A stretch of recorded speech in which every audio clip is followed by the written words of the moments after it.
Hi guys, it's Rich with Pit Lane Sim Racing again. Today I'm going to be talking about wheels and where I would start if I had all my experience and time again with a wheel and what I would recommend to you guys. Now, I get asked this quite a lot during my streams over on Facebook Gaming.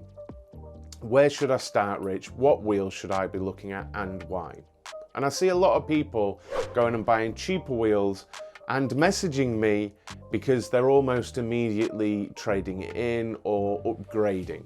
And I understand that because I did that myself. About 10 years ago when I first got into sim racing, I ran out and bought like a £50 wheel. I have no idea of the manufacturer, but it was horrible. It was horrible, it was just vibration, it wasn't actually feedback, and it had a massive dead zone.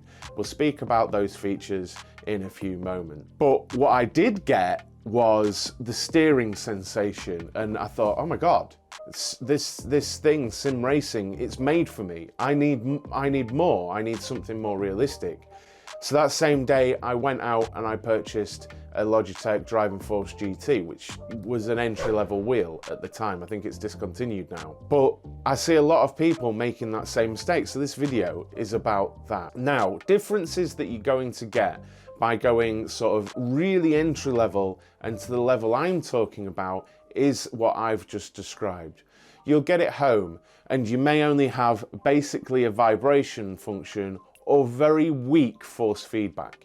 Now, the feeling of force feedback is like what it sounds like. As you go over curbs, you're gonna feel the rumbles through your hands.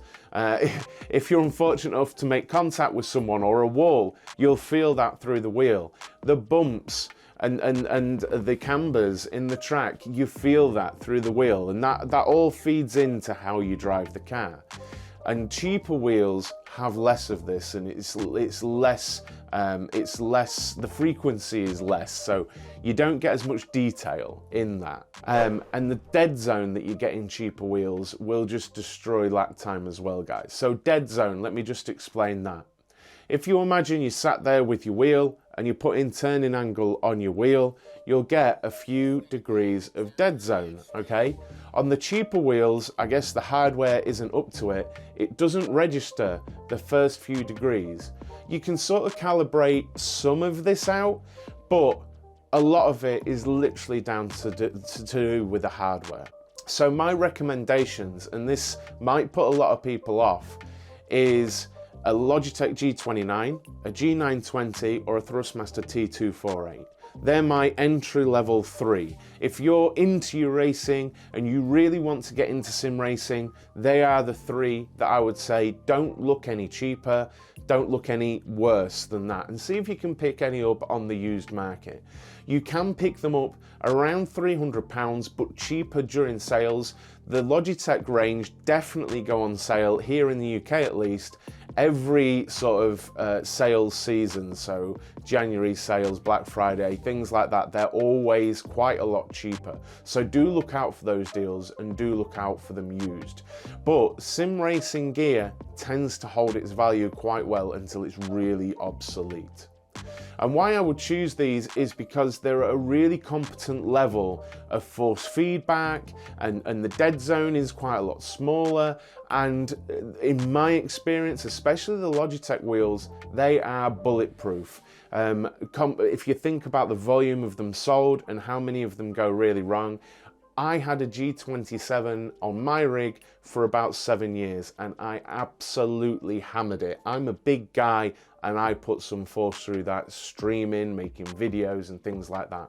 So I would highly recommend the Logitech, but also the newer Thrustmaster T248.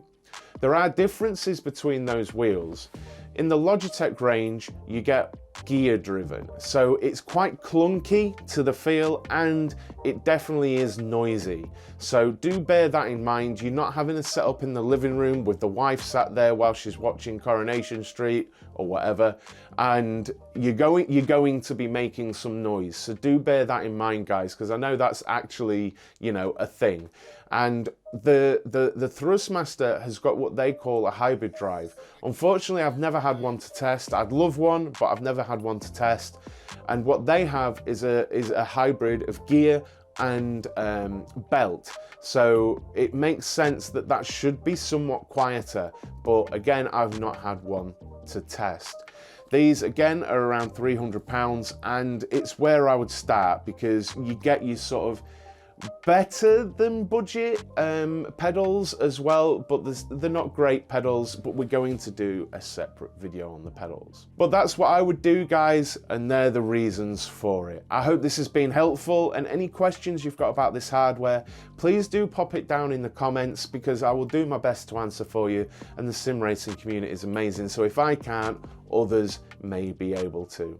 But I hope this has helped. Please hit the thumbs up on the video and please hit that subscribe. Until next time, take care. Cheers.